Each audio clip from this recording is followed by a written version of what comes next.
Breaking news చూస్తున్నాం. Nalgonda MP అభ్యర్థిగా కుందూరు రఘువీర్ రెడ్డిని ప్రకటించడంపై మంత్రి కోమటిరెడ్డి ఆసక్తికర కామెంట్స్ చేశారు. రఘువీర్ను 5 లక్షల భారీ మెజారిటీతో గెలిపిస్తామన్నారు.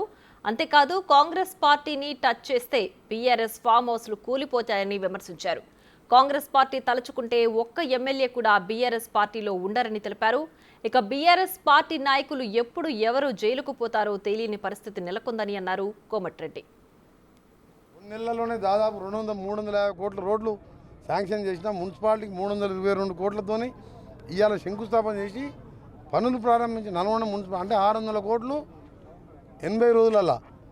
అటువంటిప్పుడు మీరు నాకు ఎంత మెజార్టీ ఇవ్వాలి? నా కాన్స్టిట్యున్సీకి రఘువీర్ రెడ్డికి 1,00,000 మెజార్టీ ఇవ్వాలి. అదే చెప్పిన 1,00,000 మెజార్టీ ఇస్తే ఇంకా ఉత్సాహంగా 4 ఏళ్ళు పనిచేస్తామని చెప్తున్నాను.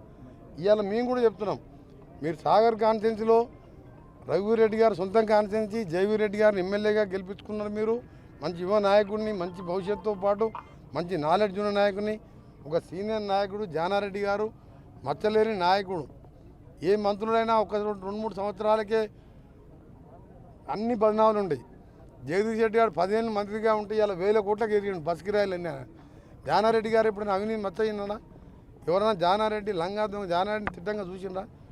అలాంటి నాయకుడు ప్రాంతంలో 1,00,000 మెజార్టీ తగ్గకుండా రావాలని నా విజ్ఞప్తి. నేను జయవీర్ రెడ్డి గారు, నేను మీకు 2 ఎమ్మెల్యేలు అనుకోని 2 మంత్రులు అనుకోరు. మీరు మీ అందరికీ ఒకటే చెప్తున్నాం, ఎలక్షన్లో 15 ఈ 1 మంత్ కష్టపడండి. ఈ 2 కాన్స్టిట్యున్సీలతో కాంపిటీషను. మినిస్టర్గా నా బాధ్యత ఏంటంటే 1,00,000 రావాలి, అక్కడ ఉత్తమ్ కుమార్కి 1,00,000 రావాలి.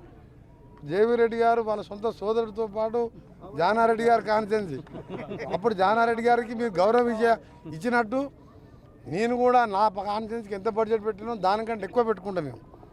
ఎందుకంటే ఇది గతంలో జానారెడ్డి గారు చేసిన రోడ్లన్నీ పోయినాయి ఇప్పుడు. అందుకని ఇవాళ 2 రోడ్డు అడుగుతున్నాయి.